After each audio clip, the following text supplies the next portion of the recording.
যতটুকু আল্লাহ পাক দিয়েছেন এতে সন্তুষ্ট থাকেন। আমার 2 তলা বাড়ি আছে ভাই, আমার কিন্তু নাই, বলছি আর কি। মনে করেন আমার 2 তলা বাড়ি আছে, আপনি এতে সন্তুষ্ট থাকেন। আপনার একজন স্ত্রী আছে, সন্তুষ্ট থাকেন। আপনার একটা সুন্দর ব্যবসা আছে, সন্তুষ্ট থাকেন। আপনার এই 1 বিঘা জমি আছে, সন্তুষ্ট থাকেন। আল্লাহ যা দিয়েছেন এতে সন্তুষ্ট থাকেন, আল্লাহ আরো বাড়ায় দিবেন সব। অসন্তুষ্ট থাকলে আপনার মনটা অস্থির হয়ে থাকবে, কিভাবে আরো বাড়াবো আরো বাড়াবো। দুনিয়ার নেশা যাকে পেয়ে বসবে তার মন কঠিন হয়ে যাবে। দুনিয়ার নেশা যাকে পেয়ে বসবে তার মন কঠিন হয়ে যাবে। আর যার মন কঠিন হয়ে যাবে তার মনের মধ্যে মৃত্যুর ভয় আসে না। আর যার মনে মৌতের ভয় আসে না তার মনে আল্লাহর নূরও আসে না। আল্লাহর নূর যার কলবে আসে না তার অন্তরে তাসকিয়া আসে না। বুঝাতে পারলাম? তাসকিয়া কেন আসে না? দুনিয়া পূজার কারণে আসে না।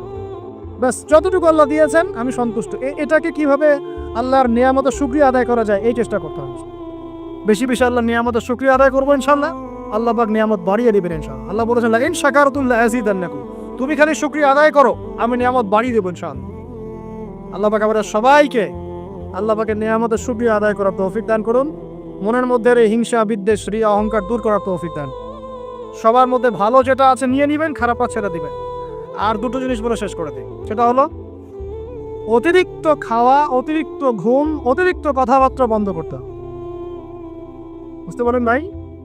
এগুলোর সাথে তাসকিয়ার মারাত্মক সম্পর্ক আছে।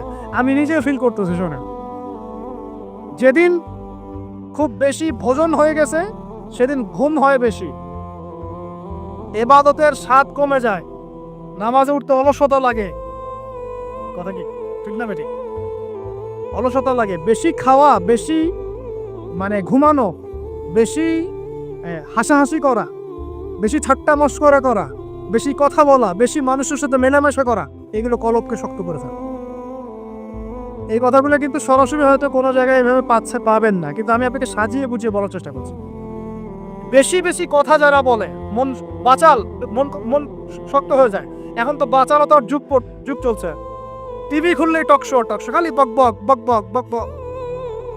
টকশো করতে করতে দেশের জিডিপি বাড়ায়, দেশকে একদম আমেরিকার পর্যায়ে নিয়ে চলে গেছে মনে হয়। ভাবখানে এমন কিছু বুদ্ধিজীবীর সলিউশন নাই, কিন্তু খালি বক বক বক বক বক বক। কোনো মডারেটর আসে, ও আবার বিতর্ক উস্কে দেয়। কিছু কিছু অনলাইন প্ল্যাটফর্ম থাকেন না, ও আবার মজা, এটাই তার বিজনেস, কারণ যত ভিউ হবে তত ডলার। এখানে ওর স্বার্থ, এটা সব স্বার্থ, সবই স্বার্থে হচ্ছে এখন, স্বার্থ আর স্বার্থ। ঠিক আছে? তো এত বেশি কথার দরকার নাই। আমরা জাতি হিসেবে কাজ করে দেখাবো ইনশাআল্লাহ। আমাদের সামনে কোরআন আছে, সুন্নাহ আছে, একটা ইসলাম প্রেমী জনগণ আছে, আমাদের তো তারুণ্যের শক্তি আছে, আমাদেরকে আল্লাহ শারীরিক শক্তি দিয়েছেন, মানসিক বুদ্ধিদীপ্ত একটা অবস্থান দিয়েছেন, আমাদের মাশাআল্লাহ ভালো নেতৃবর্গ আছে। ঐক্যবদ্ধভাবে আমরা ইসলামকে নিয়ে বিশ্ব জয় করবো। এত কথা নাই, খালি কাজ হবে ইনশাআল্লাহ। এত কথা কিসে? কথা বেশি বলবো না, কাজ বেশি করবো, ব্যাস, খালি কাজ হবে ইনশাআল্লাহ। আল্লাহ পাক যাদেরকেই দায়িত্ব দেখতে কেন তারা যেন কাজ করার তৌফিক অর্জন করে।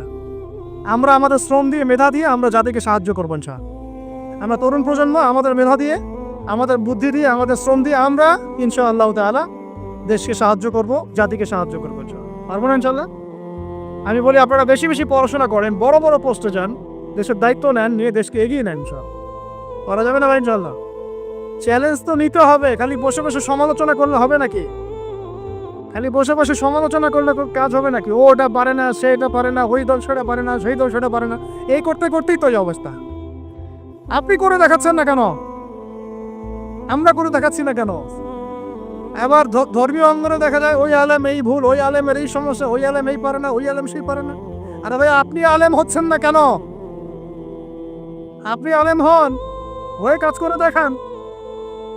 অমুক বক্তার এই ভুল, তমুক বক্তার সেই ভুল, মাশাআল্লাহ আবু তো আদনানের এই ভুল, আপনি বক্তা হচ্ছেন না কেন? এই যে চেয়ারে আসেন, বসেন, বসে যান, বসে ওয়াজ করেন নাকি ভাই? এই ওয়াজ করেন না। না, এগুলো ওয়াজ না, এগুলো কমেডি। এগুলো কি কমেডি? রুচির দুর্ভিক্ষর অংশ এগুলা। আমাদের যে রুচির দুর্ভিক্ষ দেখা দিয়েছে, এগুলো তার জাজল্যমান প্রমাণ। এগুলো আর বলতে যাচ্ছি না, তাস্কিয়া নষ্ট হয়ে যাবে। আর লাস্ট 9 নম্বর বললাম, কি বলছি বলুন তো? মনের এই বিষয়গুলোকে দূর করা। লাস্ট 10 নম্বর যেটা, সেটা হচ্ছে যে 9 নম্বর বলছি মনেরটা, 9 নম্বর বলছি যে অতিরিক্ত খাওয়া, অতিরিক্ত ঘুম, অতিরিক্ত কথা বলা, অতিরিক্ত মানুষের সাথে মেলামেশা করা, এগুলো একটু কমিয়ে যেখানে কাজ হবে সেই কাজটা, যেটা করলে আমার পরকালের উপকারিতা আছে, এটা কর। আর 10 নম্বর লাস্ট অ্যান্ড ফাইনাল, তাজকিয়া বা আত্মশুদ্ধি অর্জন করতে হলে নবী সাল্লাল্লাহু আলাইহি ওয়াসাল্লামের রেখে যাওয়া এই যে দিন ইসলাম, এই ইসলামটাকে প্রতিষ্ঠার চেষ্টা করতে হবে। আল্লাহ পাক তৌফিক দান। ইসলাম যারা প্রতিষ্ঠার চেষ্টা করে তাদের সাথে আল্লাহ পাকের সবসময় একটা ভালো সম্পর্ক থাকে, এবং সে কখনো খারাপের দিকে যেতে পারবে না, কারণ সে তো একটা বড় দায়িত্ব নিয়ে মাঠে নেমেছে। সে যদি এখন খারাপের দিকে চলে যায় তাহলে তো জনগণ বিভ্রান্ত হয়ে যাবে এবং তার এই আমানতের খেয়ানত করা হবে। এই ফিকিরই তাকে খারাপ পথে যেতে বাধা দিবে, এবং তাজকিয়া তার মনের মধ্যে থাকবে ইনশাআল্লাহ। সে যদি ডানে বামে চলেও যায়, এই দিন প্রতিষ্ঠার এই যে তাড়না, এটা তাকে আবার ফিরিয়ে নিয়ে আসবে ইসলামের দিকে ইনশাআল্লাহ। আল্লাহ পাক আমাদের যুবক ভাইদেরকে নবী সাল্লাল্লাহু আলাইহি ওয়াসাল্লাম রেখে যাওয়া এই পবিত্র দিন ইসলাম সমাজে পালন করার, প্রচার করার, প্রসার করার, প্রতিষ্ঠা ঘটানোর তৌফিক দান করুন বলে আমিন। আমরা আজকের এই সংক্ষিপ্ত আলোচনায় শিখলাম যে তাজকিয়া বা আত্মশুদ্ধি হচ্ছে সমাজ পরিবর্তনের সবচেয়ে ইম্পর্টেন্ট জিনিস, সবচেয়ে ইম্পর্টেন্ট হাতিয়ার। এটা অর্জন করার জন্য অনেক মাধ্যম আছে। আমি আপনাদের জন্য 10টা মাধ্যম আজকে বলেছি। 1 নাম্বার কথা কি বলেছিলাম ভাই? নিজের ফিকির, আগে নিজের নফসের ফিকির করা। 2 নাম্বার কি বলেছিলাম বলেন? হ্যাঁ, নিজের পরিবারের মধ্যে ইসলাম কায়েম করা। মাশাআল্লাহ। 3 নাম্বার কি বলেছিলাম? হ্যাঁ, কোরআনুল কারীম তেলাওয়াত, কোরআনুল কারীম তেলাওয়াত করার কথা বলেছি। 4 নাম্বার কি বলেছি? বেশি বেশি আল্লাহর জিকির করা। 5 নাম্বার বলেন, আমার সাথে বলেন, আল্লাহর কাছে বেশি বেশি দোয়া। 6 নাম্বার মওতকে স্মরণ, মানে কবরকে জিয়ারত করা, মওতকে স্মরণ করা। 7 নাম্বার হকপন্থী তাজকিয়া প্রাপ্ত উলামায়ে কেরামের সহবতে থাকা, তাদের লেকচার শোনা, তাদের বই পুস্তক পড়া। ঠিক আছে? 8 নাম্বার কি বলেছে বলেন? হ্যাঁ হ্যাঁ, মনের মধ্যে যত রকম হিংসা, বিদ্বেষ, রিয়া এগুলো আছে, এগুলো সব কি করতে হবে? পরিহার করতে হবে। 9 নাম্বার, 9 না 8 হবে? 9 নাম্বার বেশি কথা, বেশি খাওয়া, বেশি ঘুম, ইভেন বেশি সহবাস, এগুলো ত্যাগ করতে, আল্লাহ ত্যাগ করো। এটাই হালালের কথাই বললাম, হারাম তো দাগ। হারামের যদি চোখ থেকে থাকে আল্লাহর রাস্তা তওবা করেন, কারণ জিনার সাথে সম্পৃক্ত কোনো ব্যক্তির দ্বারা দিনের একামত সম্ভব নয়। জিনা করলেই মনে নূর চলে যাবে। এই যে আজকের লেকচারটা শুনলেন, বাসায় গিয়ে যদি আজকে রাত্রে কোনো নগ্ন মেয়ের ছবি চোখের সামনে পড়ে যায়, আজকের সমস্ত লেকচারের নূর নষ্ট হয়ে যাবে। আপনি নিজেই বুঝতে পারবেন যে আপনার কলব থেকে নূরটা চলে গেল। যদি কেউ আজকে আল্লাহ না করুক ভুল করে কোনো খারাপ মুভি দেখে ফেলেন, বাসায় গিয়ে দেখবেন যে আপনার আজকের যে তাজকিয়া, এই যে ভালো লাগলো কথাগুলো শুনতে, মনটা পবিত্র হলো, ভালো ফিলিংসটা নষ্ট হয়ে যাবে। হুযায়ফা রাদিয়াল্লাহু আনহু বলতেন, আমরা যখন ইয়া রাসূলুল্লাহ আপনার সাথে থাকি তখন ঈমান বেড়ে যায়, বাসায় গেলে মনে হয় মুনাফিক হয়ে গেছে। তা বাসায় গিয়ে যদি আমরা খারাপ কাজে লিপ্ত হয়ে যাই, এই নূর তাজকিয়াটা নষ্ট হয়ে যাবে। আল্লাহ পাক আমাদেরকে বোঝার তৌফিক দান। আর সর্বশেষ সবচেয়ে ইম্পর্টেন্ট লাস্ট এন্ড ফাইনাল হচ্ছে নবীর রেখে যাওয়া দিন। নবীকে ভালোবাসেন কিনা ভাই? আল্লাহ নবীকে ভালোবাসেন কিনা? নবী কি এখন আছেন? আচ্ছা, নবী সাল্লাল্লাহু আলাইহি ওয়াসাল্লামের রেখে যাওয়া সুন্নত কি আছে? তার উপর নাজিল হওয়া কোরআন কি আছে? তার দ্বীন ইসলামটা আছে কি না মিটে গেছে? সেই আল্লাহ কি আছেন না নাই? আচ্ছা, আল্লাহ পাক আছেন, তার কিতাব আছে, তার নবীর সুন্নত আছে, তার দ্বীনও আছে। এই দ্বীন পালন করা, প্রচার প্রসার করা, প্রতিষ্ঠার দায়িত্ব কার? কাদের? বাল্লু করবে? গরু ছাগল করবে? না আমরা যদি সত্যিকারের আশিক রাসূল হয়ে থাকি, আমরা দিন প্রতিষ্ঠা করবো, চেষ্টা করব। প্রতিষ্ঠা মানে কি? আপনার যা আছে তাই দিয়ে দিনকে সাহায্য করে। জমি আছে, একটা মাদ্রাসা করেছেন, দিনের জন্য করলেন মাসাত। এতিমের দায়িত্ব নিয়েছেন 10টা, দিনের জন্য করলেন। একটা মসজিদ করেছেন, দিনের জন্য করলেন। একটা বই লিখেছেন, দিনের জন্য। লেকচার দিয়েছেন, দিনের জন্য। খুতবা দিয়েছেন, দিনের জন্য। একটা অ্যাসোসিয়েশন করেছেন, দিনের জন্য করেছেন। দিনের উপকার আসে এমন যে কোনো কিছুই আল্লাহর পথের জিহাদ ইনশাআল্লাহ। আল্লাহ পাক আমরা সবাইকে দিনের জন্য দাওয়াত এবং জিহাদের তৌফিক দান করুন বলি আমি। এটা সবচেয়ে বেশি ইম্পর্টেন্ট। কারণ আমি তাসাউফ এবং আত্মশুদ্ধি বই যেটা আছে আল্লামা তাকি উসমানী দাওয়াত বারাকাতু, আল্লামা তাকি উসমানীর বইগুলো বাসায় সবাই কিনবেন। আমি পরামর্শ দিই আল্লামা তাকি উসমানীর যে বইগুলো আছে এগুলো বাসায় কিনে পড়া শুরু করবে, অনেক গভীর জ্ঞান পাবেন ইনশাআল্লাহ। তো তার তাসাউফ আত্মশুদ্ধি বইয়ের মধ্যে তিনি এনেছেন যে অনেক বড় বড় বুজুর্গানা দিন তারা তাজকিয়ার জন্য এই আমলটাকে বেশি গুরুত্ব দিতেন, সেটা হলো আল্লাহর কাছে বেশি বেশি দোয়া করা। কি করা ভাই? বেশি বেশি দোয়া করা, মানে চলতে ফিরতে দোয়া করতে থাকতেন। কেমন? যেমন ধরেন যে এমনও বুজুর্গ ছিলেন, আলেমে দ্বীন ছিলেন, যারা রাস্তায় হাঁটছেন, বাজারে যাচ্ছেন, বাজারে যাওয়ার সময় আল্লাহকে বলছেন, আল্লাহ বাজারে যাচ্ছে, বাজারে আমার কেনাকাটা যেন সহজ হয়। আমরা কি বাজারে যাওয়ার সময় এরকম কথা বলি? বাসায় ঢুকছেন, বলছেন আল্লাহ বাসায় ঢুকছি, বাসার পরিবেশটা যেন ভালো থাকে, এখানে যেন গিয়ে কোনো বিপদের খবর না শুনি। আল্লাহ আমি মানে ব্যবসায় যাচ্ছি, আজকের ব্যবসাটা আল্লাহ যেন সুন্দর হয়, ভালো হয়। মানে প্রতিটা কাজেই তারা দোয়া করতে থাকতেন। বুঝতে পারছেন না কথা? প্রতিটা কাজেই দোয়া করতে থাকতেন যে আল্লাহ আমার জুতার ফিতা ছিঁড়ে গেছে, আমার জুতার ফিতা দাও। আল্লাহ আমি খুব ক্ষুধার্ত, আল্লাহ একটু ভালো খাবারের ব্যবস্থা করুন। আল্লাহ আমি খুব পিপাসার্ত, আমার জন্য একটা ভালো হালাল পানির ব্যবস্থা করুন। আল্লাহ আমার সন্তানটা অসুস্থ, আল্লাহ তাকে শেফা দিও। আল্লাহ আমি স্ত্রী সন্তানকে রেখে সফরে আসছে, আল্লাহ বাসায় তুমি ওদেরকে হেফাজত করো। মানে প্রতিটা কাজের প্রতিটা চিন্তা আল্লাহর সাথে শেয়ার করে। এটা যে যত বেশি করতে পারে তার সাথে আল্লাহ পাকের সম্পর্ক তত বেশি দাম। আর এটা করলে 3টা লাভ। কটা লাভ ভাই? যে দোয়াটা করবেন হয় সাথে সাথে আল্লাহ পাক আপনাকে দিবেন, না হলে এই দোয়ার ওসিলায় আপনার তাকদীরের কোনো বিপদ আল্লাহ দূর করে দিবেন। মনে করেন আপনি দোয়া করেছেন, আল্লাহ আমাকে কালকে এই ব্যবসার এই কাজটা তুমি সলভ করে দেন। কালকে গিয়ে দেখলেন সেই কাজটা আপনি পান নাই। আপনার কাছে মনে হচ্ছে যে হয়তো আমি দোয়া করলাম, কবুল হয় নাই, কিন্তু হয়তো এই দোয়ার ওসিলায় আপনার আগামী পরশু দিনের একটা বিপদ আপনার তাকদীরে আসতো, ওইটা আসে নাই। কথা কি বুঝতে পারলেন আমার কথা? এইভাবে আল্লাহ পাক দোয়ার বদৌলতে মানুষের তাকদীর থেকে অনিষ্টগুলো দূর করতে থাকেন। আর এটাও যদি না হয়, কিয়ামতের মাঠে নেকির পাল্লায় ওইটা আপনাকে আল্লাহ দিয়ে দিবে। ওই দিন মানুষ বলবে যে কাশ দুনিয়াতে আমার কোনো দোয়াই যদি কবুল না হইতো, আজকে আমি জান্নাতে যেতে পারতাম। ওই দিন আমরা এই কথা বলব। অতএব বুদ্ধিমান সে ব্যক্তি যে বেশি বেশি আল্লাহর কাছে দোয়া করতে থাকে, প্রতিটা বিষয়ে আল্লাহর কাছে দোয়া করতে থাকেন। আল্লাহ আমার মনটা অস্থির, মনটাকে শান্ত করো। আল্লাহ আমাকে কোরআন শিক্ষার তৌফিক দাও। আল্লাহ আমাকে নামাজ পড়ার তৌফিক দাও। আল্লাহ আমি হারাম সম্পর্ক থেকে বেরিয়ে আসতে চাই, আমাকে হালাল একটা সম্পর্ক করার তৌফিক দাও। দোয়া করা যায় না ভাই? আল্লাহ পর্দা করতে চাই, পর্দার পরিবেশ তৈরি করে দাও। আল্লাহ রিজিকের সমস্যায় বলছি, একটা চাকরি ব্যবসার ব্যবস্থা করে দাও। দোয়া করা যায় না ভাই? দোয়া করতে আমাদের কাছে আসেন কেন? হুজুর এটা যে ফু দিয়ে দেন, এখানে ফু দিয়ে দেন, এখানে দোয়া করে দেন, এটা করে দেন, সেটা করে দেন। আমি আপনার আবেগ কতটুকু বুঝতে পারবো?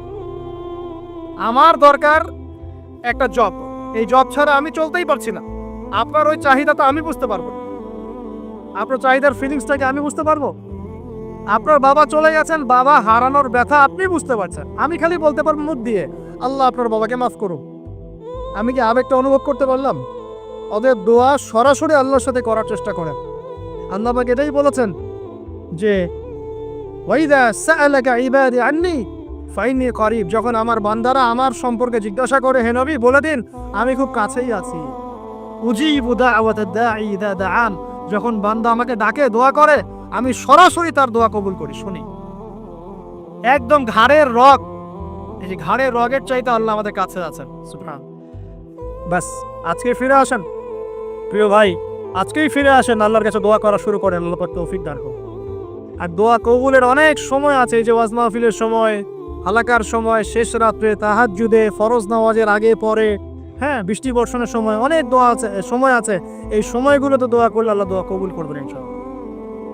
আর সবচেয়ে ভালো একটা অস্ত্র শিখিয়ে দিই আপনাদের, দিব। অন্য একদিন বলেছিলাম একটা লেকচারে, আর একবার মনে পড়ে গেল বলে দিই। যদি দেখেন দোয়া আপনার কবুল হচ্ছে না দীর্ঘদিন ধরে, আল্লাহ পাকের কাছে ওযু অবস্থায় 2 রাকাত নামাজ পড়ে, কিছু ভালো কাজ করে, মানে ধরেন একটু কোরআন তেলাওয়াত, একটু দান সাদাকা, বা একটু আত্মীয়দেরকে দান সাদাকা, বা একটু এতিমের মাথায় হাত তোলানো, বা দিনের রাস্তায় কিছু খরচ করা, একটা ভালো কাজ করে হাত তুলে আল্লাহকে বলবেন, আল্লাহ তোমার সন্তুষ্টির জন্য আমি এই ভালো কাজটুকু করলাম। আল্লাহ তোমার তাওহীদের কালিমা লা ইলাহা ইল্লাল্লাহ এর ওসিলায় আমার দোয়াটা কবুল করো। ইনশাআল্লাহ তাআলা আপনি আপনার দোয়ার ফল পাবেন ইনশাআল্লাহ। পরীক্ষিত আমার জীবনে এমন সময় গিয়েছে যে নিঃশ্বাস নিতে পারবো কিনা এটার গ্যারেন্টি ছিল না, শ্বাস নিতে পারবো কিনা গ্যারেন্টি ছিল না। আর মনে করবেন না এগুলোর জন্য অদৃশ্য কোনো শক্তি দায়ী, এইগুলোর জন্য আপনার আমার মতো দাড়ি টুপি বলে কিছু মানুষই দায়ী। এটা বুঝতে পারছেন? বাস আর কিছু বললাম। অতএব দাড়ি টুপি পাগড়ি জুব্বা ঘোমটা দেখলে লাফানো শুরু করবেন না কখনো। বহু মুনাফিক সমাজে ঘুরে বেড়ায় এইসব লেবাসে। এদের কাজই হলো নিজের ভাইয়ের কষ্ট খাওয়া। কি করা বলেন তো? বুঝবেন আপনিও দাওয়াতি কাজে মাঠে নামেন, ইসলামের জন্য কিছু করতে মাঠে নামেন, নিজেই বুঝতে পার, কিছু বলে দেওয়া লাগবে না। তবে এতটুকু সুসংবাদ তাদেরকে দিয়ে রাখি, যারা নিজের ভাইয়ের গোশত খায়, তোমাদের এই মুনাফিকের চরিত্র অতি শীঘ্রই অচিরেই পুরো বাংলার সামনে নগ্ন হয়ে যাবে ইনশাআল্লাহ। বাংলার মানুষ আর এখন বোকা না, তারা সব বোঝে, তারা জানে, তারা উপলব্ধি করতে পারে। তাদেরকে এভাবে ব্রেন ওয়াশ করা যায় না, এখন তাদেরকে এভাবে ডিমোটিভেটেড করা যায় না। তারা যুবকরা এখন পড়াশোনা করছে মাশাআল্লাহ, তারা উলামায়ে কেরামের সোহবতে যাচ্ছে, তারা হক বাতিল চিনতে পারছে মাশাআল্লাহ। আস্তে আস্তে তারা এমন একটা জায়গায় যাবে, এই যুবকরা আগামী দিনে ইনশাআল্লাহ জাতিকে নেতৃত্ব দিবে। তোমাদের যা করার আছে করতে থাকো ইনশাআল্লাহ, যত ষড়যন্ত্র পিছন থেকে করতে থাকো, কিছুই করতে পারবে ইনশাআল্লাহ। আরশের মালিকের কাছে যে কবুল হয়ে যায়, দুনিয়ার মানুষ তার কোনো ক্ষতি করতে পারে না, এটা মনে রাখবেন। ক্ষতি মানে কি? নবী সাল্লাল্লাহু আলাইহি ওয়াসাল্লামকে তো মানুষ গালি দিয়েছে, নবী সাল্লাল্লাহু আলাইহি ওয়াসাল্লামকে মানুষ গলার মধ্যে চাদর দিয়ে পেঁচিয়ে গলা ফাঁস দেওয়ার চেষ্টা করেছে, মানুষ তার দাঁত একদম ঘুষি দিয়ে ভেঙে দিয়েছে, তার মাথার মধ্যে তরোয়ারের গোড়া দিয়ে কড়া দিয়ে আঘাত করেছে, তার পাকে মচকে দেওয়া হয়েছে। এই কাজগুলো তো নবীর সাথেও হয়েছে। তায়েফের মানুষ তাকে মেরেছে, রক্ত ঝরতে ঝরতে, দাড়ি দিয়ে রক্ত পড়তে পড়তে পায়ের জুতা আটকে গিয়েছে। এই মানুষগুলো এই ঘটনাগুলো আমাদের নবী মুহাম্মদ সাল্লাল্লাহু আলাইহি ওয়াসাল্লামের সাথে হয়েছে। তাহলে এই কাজগুলো হওয়া মানে কি সেই ব্যক্তির মানে অপদস্থ হওয়া দুনিয়াতে? এগুলো কবুলিয়াতের নিদর্শন। কিসের নিদর্শন? এগুলো কবুলিয়াতের নিদর্শন। আর যারা এই কাজগুলো নবীর সাথে করেছিল ওরা কি সফল হয়ে গেছে? ওরা দুনিয়াতেও সফল হয় নাই, পরকালেও জাহান্নামে যাবে ইনশাআল্লাহ। আল্লাহ রাব্বুল আলামিন আমাদের সবাইকে প্রকৃত ঈমানদার হওয়ার তৌফিক দান করবেন। 5 নম্বর বলছিলাম প্রিয় ভাইরা, বেশি বেশি আল্লাহর কাছে কি করবেন? দোয়া করবেন। 6 নম্বর আসেন, এই 5টা বলে শেষ করে দিই। 6 নম্বর শোনেন, সপ্তাহে একটা দিন হলেও কবর জিয়ারত করতে যান। কেন বললাম তাজকিয়ার সাথে এর কি সম্পর্ক? তাজকিয়ার সাথে সম্পর্ক আছে, একটু বোঝার চেষ্টা করেন। জান্নাতুল বাকি দেখেছেন? নববীর পাশে বাকিউল গারকাত যেটা আমরা বলি, কবরস্থান মদিনার পাশে। নবীর যুগে কবরস্থান ছিল মসজিদের পাশে। কেন ছিল মসজিদের পাশে? কারণ 5 ওয়াক্ত নামাজে মানুষ যাবে আসবে, কবর দেখবে, পরকাল স্মরণ হবে। এখন কবরস্থান আমাদের সমাজের ওই দূরে বাইরে, বছরে একদিন আপনি যান না। আর এই জীবনটা বস্তুবাদী, সকাল থেকে ওঠা ঘুমানো পর্যন্ত খাওয়া দাওয়া ফুর্তি করা, খালি বস্তুবাদী বিষয়গুলো, এগুলো আমাদেরকে মৌত থেকে ভুলিয়ে রাখে, পরকাল থেকে ভুলিয়ে রাখে।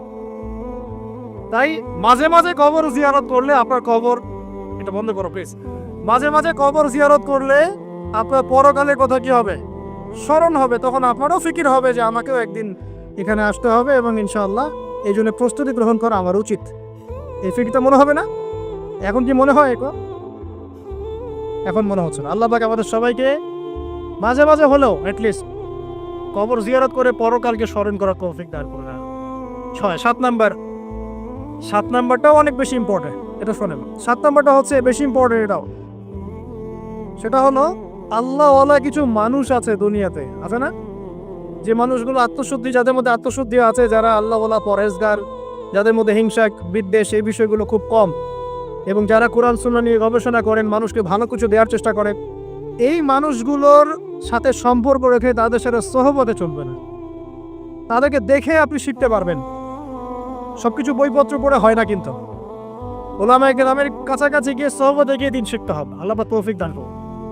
সাহাবীরা কিন্তু বইপত্র পড়ে কোরআন হাদিস শেখেন নাই, জানেন? তারা কোরআন হাদিস এগুলো শিখেছেন স্বয়ং নবীকে দেখে শিখেছেন। দেখে শিখেছেন না?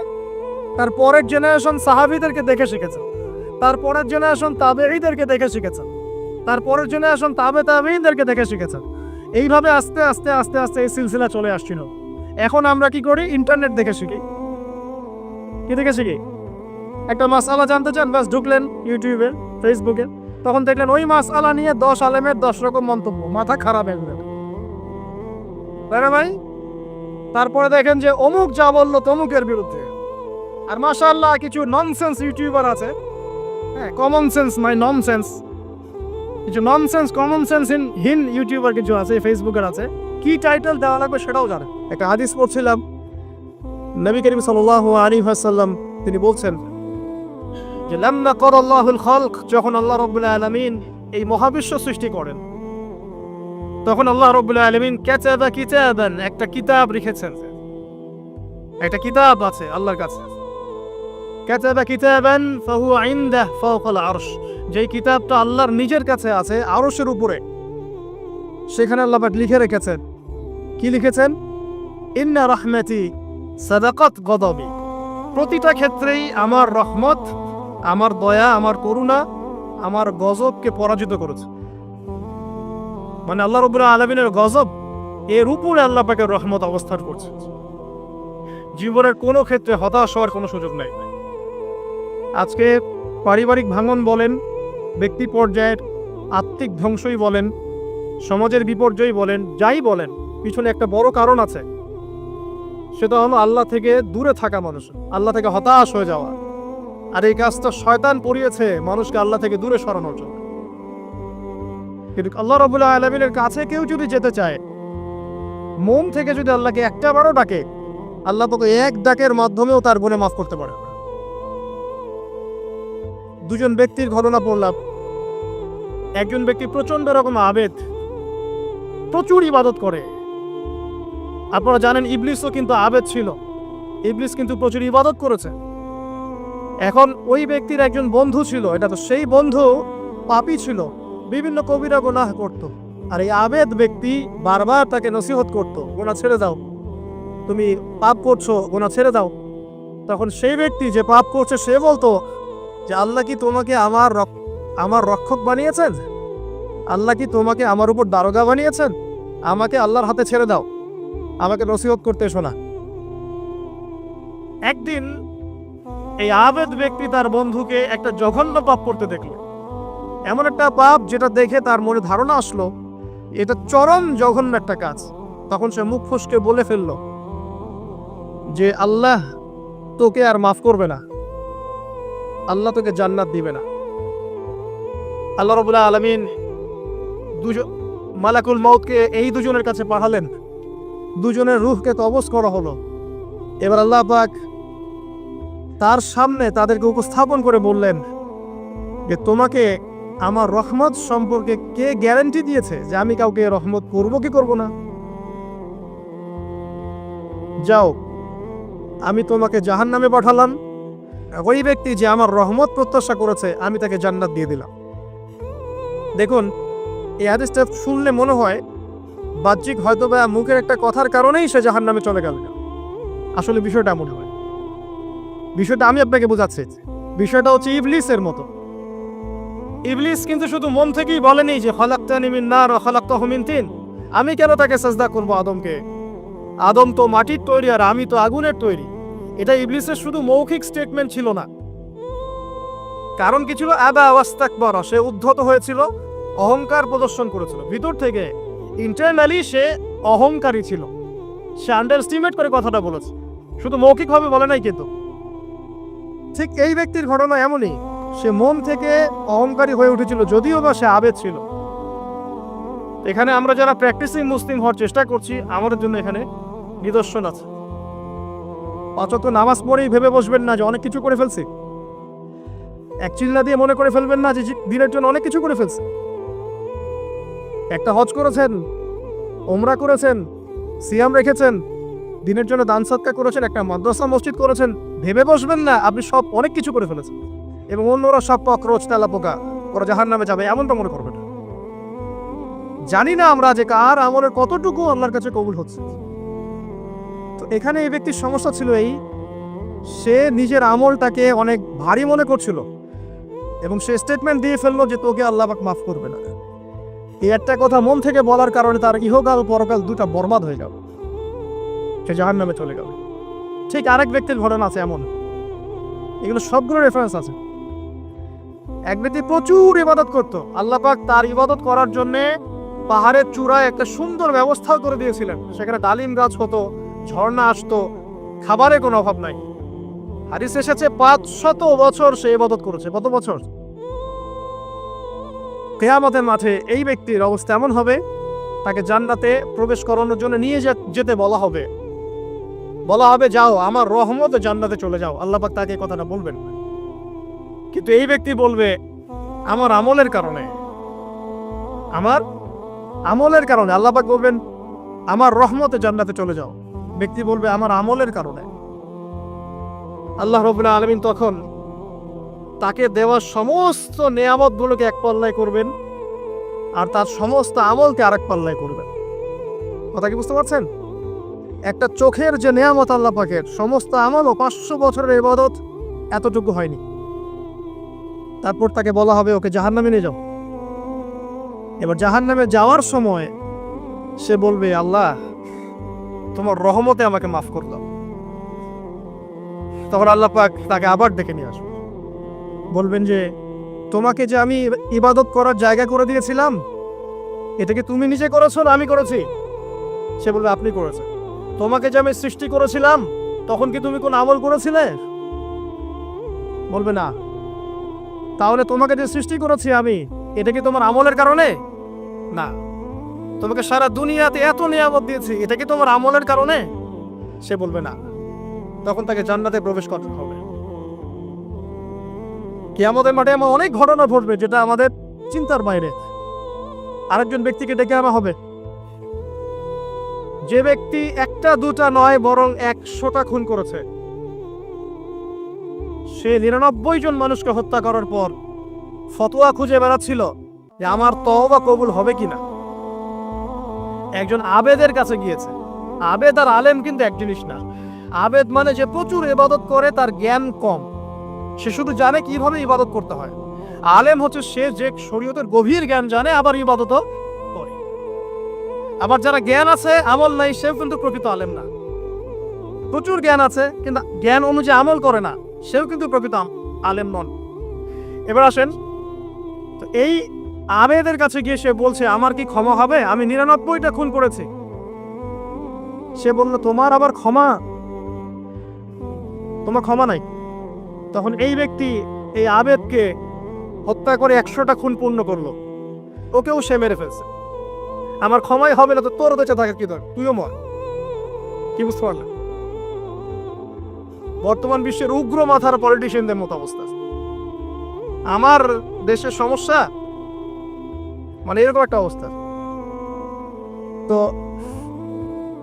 আল্লাহ রাব্বুল আলামিন এই ব্যক্তির মধ্যে একটা চেতনা তৈরি করলেন যে আমাকে তওবা করতে হবে। সে তখন সার্চ করতে লাগলো আরো কোনো আলেম আছে কিনা। এরপর অনেক দূরে একজন আলেমের সন্ধান পাওয়া গেল। সে সেখানে গেল, তাকে গিয়ে বললো আমার কি ক্ষমা হবে?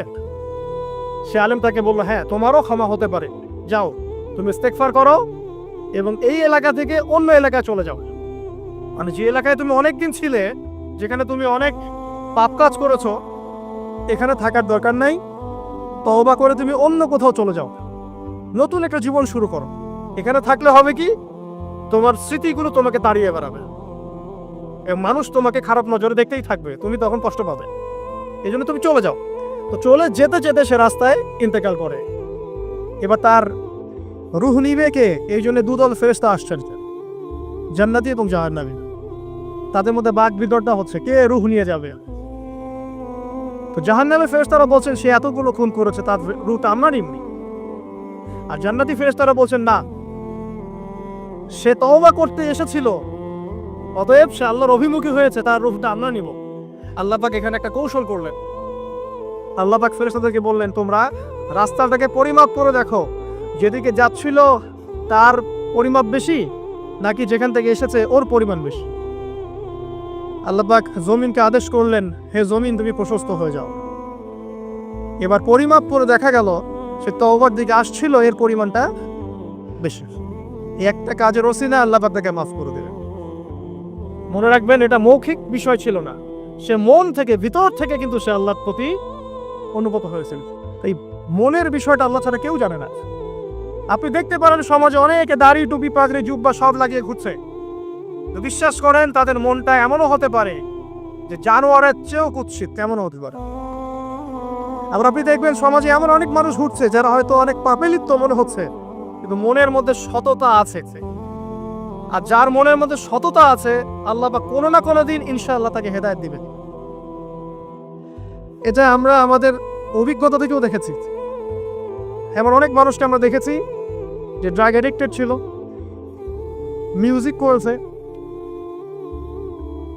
হারাম সম্পর্কের মধ্যে ছিল, নামাজ ঠিক মতো পড়ে নাই, কিন্তু যখনই আল্লাহর কথা আলোচনা হতো দেখতাম সে খুবই শান্তভাবে মন থেকে কথা শুনছে। এই কথা শুনতে শুনতে শুনতে একদিন মাশাআল্লাহ এখন দেখবেন যে চিল্লা দিয়ে বেড়াচ্ছে বিভিন্ন মসজিদ। আল্লাহ হেদায়েত দিয়েছে, সব ছেড়ে দিয়েছে। এরকম মানুষের অভাব নাই কিন্তু সমাজে। তো এখানে আল্লাহ পাকের রহমত বা দয়ার একটা উজ্জ্বল দৃষ্টান্ত দেখতে পারবেন। ঠিক এরকম আরো একটা ঘটনা আছে। বড় ব্যক্তি এত পাপ করেছে যে শেষে মৃত্যুর সময় সে সন্তানদেরকে ডাকছে, ডেকে বলছে যে আমি যখন মারা যাব আমার লাশটাকে তোমরা কবর দিও না, যদি আল্লাহ পাক আমাকে ধরতে পারেন তাহলে খবর আছে আমার। কি করতে হবে? সে বলছে যে আমার দেহটাকে তোমরা পুড়িয়ে ফেলবে, এবং পুড়িয়ে ফেলার পরে ছাইগুলোকে একত্রিত করবা, পুরো অর্ধেক ছাই সমুদ্রে ভাসিয়ে দিবা, অর্ধেক ছাই বাতাসে উড়িয়ে দিবা। সন্তানরা তাই করলো। মৃত্যুর পর আল্লাহ পাক এই সমুদ্র এবং জমিনকে বাতাসকে আদেশ করলেন যে তোমরা ছাই জড়ো করে দাও। আর মানুষ আর জিন আল্লাহর কথা না শুনলেও এই প্রকৃতি আল্লাহ পাকের কথা শোনে। বিজ্ঞান বলে প্রকৃতি থেকে সব হচ্ছে। কি প্রকৃতি? প্রকৃতি কি, কাকে বলে? মানুষকে আল্লাহর ইবাদতকে বাদ দিয়ে প্রকৃতি পূজায় নিয়ে গেছে। এই পুরো প্রকৃতির মহাবিশ্ব এক আল্লাহর ইবাদত করে। কে সৃষ্টি করলো প্রকৃতি? প্রাকৃতিক ভাবে হয়েছে সবকিছু বলে, আল্লাহ থেকে হয়েছে বলা যাবে না। বললে আপনি মৌলবাদী হয়ে যাবেন। আল্লাহ শব্দ ইউজ করলে আপনি মৌলবাদী হয়ে যাবেন। ধর্মতাত্ত্বিক শব্দগুলোকে আস্তে আস্তে উঠিয়ে দেওয়া হয়েছে। দেখবেন যুক্তি, বিজ্ঞান, দার্শনিক শব্দগুলোকে আনা হয়েছে।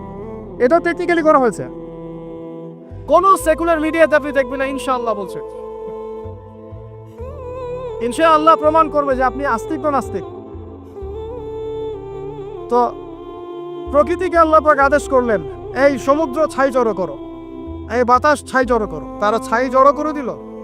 এই ব্যক্তিকে বলা হচ্ছে তুমি জীবিত, তোর আল্লাহ পাক বলছেন তুমি কি যে এই কাজটা করেছিলে, লিমা ফাআলতা হাযা, তুমি এই কাজটা কেন করেছো? তখন এই ব্যক্তি উত্তর দিচ্ছে, মিন খাশিয়াতিকা ইয়া রাব্বি ওয়া আনতা আ'লাম। হে আল্লাহ, আমি আমার বুঝে যা এসেছে আপনার ভয়েই আমি এই কাজটা করেছি, আর আপনি খুব ভালো করেই জানেন যে আমি আপনার ভয়ে করেছি নাকি অন্য কোনো কারণে করেছি। মানে আপনি আমার মনের কথা জানেন। আল্লাহ পাক তাকে মাফ করে দিলেন।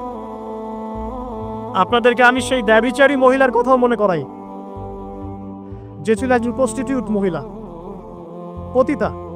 এবং এগুলোকে আমরা এখন প্রমোট করছি। আমরা এখন অশ্লীলতাকে প্রমোট করছি। এই কথা বলতে আমাদের বুক কাঁপা উচিত নয় যে আমরা এখন অশ্লীলতাকে প্রমোট করছি। আমরা এখন কাপড় খোলার সংস্কৃতি থেকে যাচ্ছি।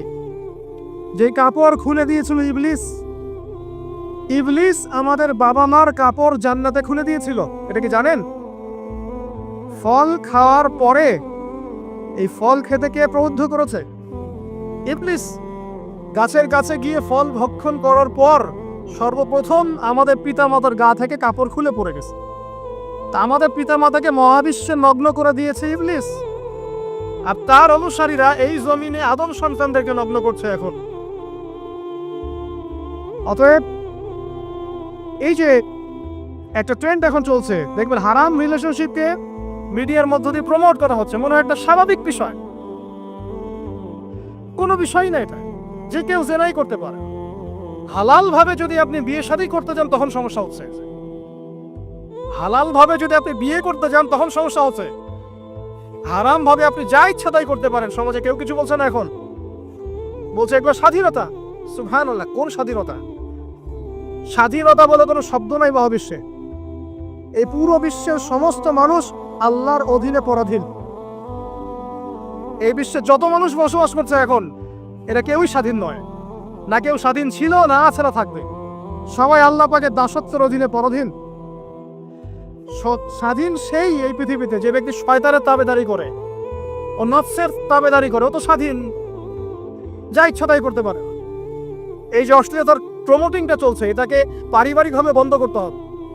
আল্লাহ পাক আমাদেরকে বোঝার তৌফিক দান করুন। এগুলো যত বাড়বে সমাজে মহামারী আসবে, দেখে নিয়ে মহামারী আসবে, দুর্ভিক্ষ আসবে, সমাজে এমন সব রোগ ব্যাধির জন্ম হবে যেগুলো নামও শোনে নাই মানুষ কখনো, এবং সামনে ভূমিধস অপেক্ষা করছে, এগুলো আসবে। যাই হোক, ওই মহিলা, যে ব্যক্তি একজন যৌনকর্মী ছিল, বা যেটা আমরা বলি ব্যভিচারিণী মহিলা ছিল, একটা কুকুরকে দেখেছে সে পানি পান করার জন্য তৃষ্ণার্ত, সে এটাতে মায়া করে দয়া করে তার মোজাটাকে নামিয়ে এই কূপ থেকে পানি উঠিয়ে কুকুরকে পান করিয়েছে। এই একটা কাজের বদৌলতে আল্লাহ রাব্বুল আলামিন এই ব্যভিচারী মহিলাকে মাফ করে জান্নাত দিয়ে দিয়েছে। হাদিসে এটাও এসেছে, নবী সাল্লাল্লাহু আলাইহি ওয়াসাল্লাম বলেছেন, ইরহামু মান ফিল আরদ, তোমরা সবাই জমিনবাসীর প্রতি রহম করো। জমিনে মুসলিমই থাকতে হবে, তাদের প্রতি রহম করতে হবে এমন নয়, জমিনবাসী যারাই আছে সবার প্রতি রহম করো, জাতি ধর্ম বর্ণ নির্বিশেষে, এমনকি পশু পাখির প্রতিও দয়া করো। ইরহামু মান ফিল আরদ, জমিনে যা আছে সবার প্রতি রহম করো। ইরহামুকুম মান ফিস সামা, যিনি আসমানে আছেন তিনি তোমাদের প্রতি রহম করবেন ইনশাআল্লাহ। ইসলাম এই কথাগুলো বলেছে 1400 বছর আগে। আজকের এই বিশ্বে, সোকল্ড এই মডার্ন বিশ্বে, যেখানে মানুষের রক্তের কোনো দাম নাই, সেখানে ইসলাম পশু পাখির অধিকার নিয়ে কথা বলেছে 1400 বছর আগে। কাদেরকে কি শিখাতে আসেন? কোরআন এবং সুন্নাহর বাইরে অভ্রান্ত সত্যের কোনো উৎস আছে? এখানে যা আছে তাই চূড়ান্ত।